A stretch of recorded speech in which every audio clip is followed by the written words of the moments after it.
नया साल आया, अपने मन में नए और अच्छे विचार को लावें। अपने सर्वशक्तिमान इस शरीर में अपनी शक्ति को जगावें। न कोई अपना है न कोई पराया, सबके साथ मिलजुल कर अपना स्वर्ग जैसा जीवन बितावें। तो आप सभी को नूतन वर्ष विक्रम संवत 2080 की ढेर सारी मंगल कामनाएं। आप जहाँ भी रहें स्वस्थ रहें, मस्त रहें।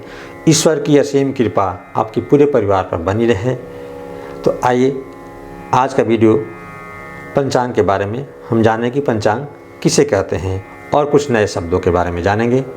तो सबसे पहले स्वागत है आप सभी का कृष्णा की तरफ से APS Aryabhatta public school Krishna Guruji के चैनल में। पंचांग जिसे पतरा भोजपुरी में जिसे हम पतरा कहते हैं, यानी लोग कहते हैं कि पंडित जी पतरा देख के बताइए कि जतरा कैसा है। यानी पतरा में क्या है, जतरा देखते हैं, मुहूर्त देखते हैं, संयोग देखते हैं, कौन सा काम कर सकते हैं या नहीं। पूछते हैं पंडित से कि पंडित जी बताइए।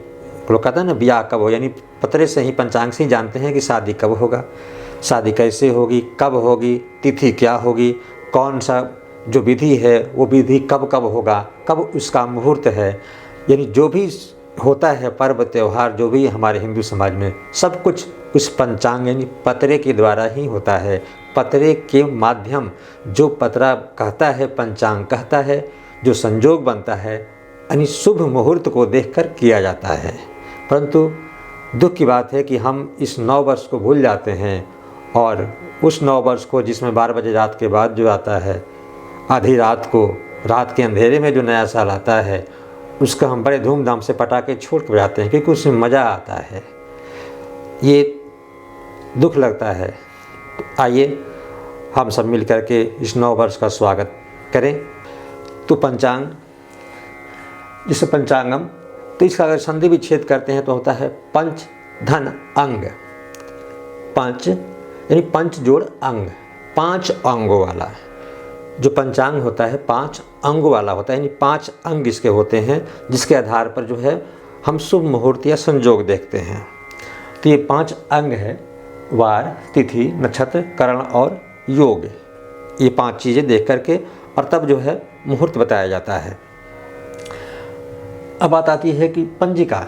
पंचांग को पंजिका यानी असम, बंगाल और उड़ीसा 3 राज्यों में इस पंचांग को पंजिका कहा जाता है। अब अगर पंचांग के बारे में कहा जाए तो पंचांग क्या है, तो एक प्राचीन हिंदू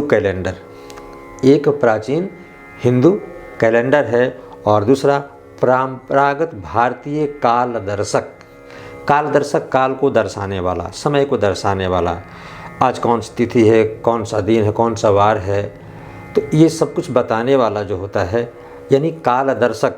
सभी धर्मों में उनका एक आधार है कालदर्शक, कोई ना कोई जो है उनका कैलेंडर है जिसके आधार पर अपना वो संयोग देख करके अपना शुभ मुहूर्त या कोई मंगल कार्य करते हैं। तो सबसे पहले जब आती है इसमें वार, तो सब हर कोई जानता है कि वार यानी जो दिन होते हैं 7 वार, यानी वार 7 होते हैं, सोमवार, मंगलवार, बुधवार, तो ये गुरुवार, शुक्रवार, शनिवार, सब में वार। तो ये क्या है, वार यानी दिन, यानी दिवस, तारीख, दिनांक। तो देखिए दिनांक हम कहते हैं ना, तो अगर दिनांक का संधि विच्छेद करो दिन अंक, तो जो दिन का अंक होता है उसे दिनांक कहते हैं। जैसे आज मान लीजिए क्या है, 26 तारीख है, 26 ईसाई जो कैलेंडर है, तो 26 क्या है, दिनांक है, दिन का अंक है। वार के बाद आती है तिथि। तो तिथि 1 से लेकर 15 यानी एकम, द्वितीया, तृतीया, चतुर्थी, पंचमी, ऐसे। तो ये 2 पक्ष होता है हमारे 30 दिन का जो है, 15 दिन का, 15 दिन का शुक्ल पक्ष, 15 दिन का कृष्ण पक्ष। इसके बारे में हम पहले वीडियो बना कर डाल चुके हैं विशेष।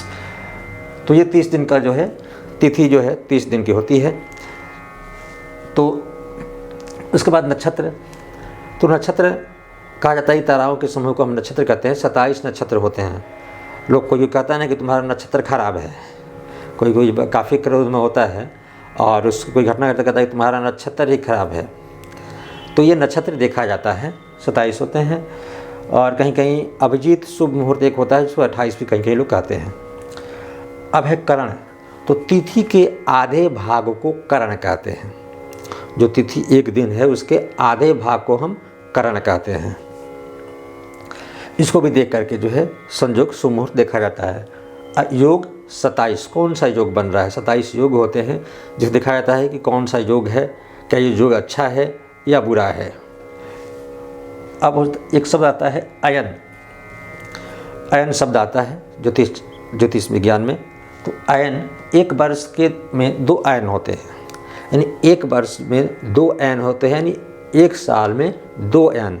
इन 2 अयनों में ही नक्षत्र जो है, जो 27 नक्षत्र है, ये भ्रमण करते रहते हैं।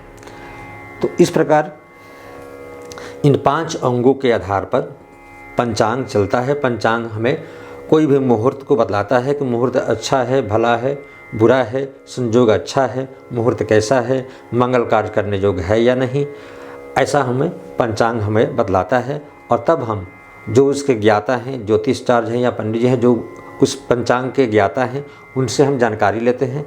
तब हम किसी भी तरह के शुभ, चाहे वो बच्चे का जन्म हुआ, छठी करना है, मुंडन करना है, या फिर कोई पर्व त्यौहार है, सबको उस पंचांग के जानकार से हम जानते हैं।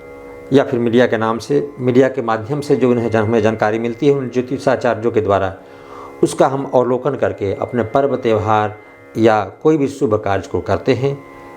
इसलिए हम सभी को इस 9 वर्ष, ये जो हमारा जो 9 वर्ष विक्रम संवत जो बदलता है 1 वर्ष में बाद, चूँकि जो होली हम लोग मनाते हैं वो अंतिम महीना हमारा जो है विक्रम संवत, यानी 1 साल का अंतिम महीना होता है फाल्गुन। और फाल्गुन के अंतिम जो तिथि आती है उस दिन हम लोग होलिका दहन करते हैं। फिर चैत के में, यानी जो होली खेलते हैं वो चैत के शुरुआत में करते हैं, यानी एकम को जो प्रतिपदा होता है चैत्र का, उस दिन हम लोग क्या करते हैं, होली खेलते हैं। उस दिन चैत हो जाता है, होली जिस दिन खेलते हैं। और फिर चूँकि कृष्ण पक्ष होता है तो 15 दिन के बाद ये शुक्ल पक्ष जब आता है, शुक्ल पक्ष की प्रतिपदा को, यानी एकम तिथि को हम अपना, हमारा विक्रम संवत बदल जाता है, 9 वर्ष आता है, जिसका हमें स्वागत करना चाहिए। हम सभी को इसका सम्मान करना चाहिए, एक दूसरे को उस 9 वर्ष की जो है बधाइयाँ देनी चाहिए।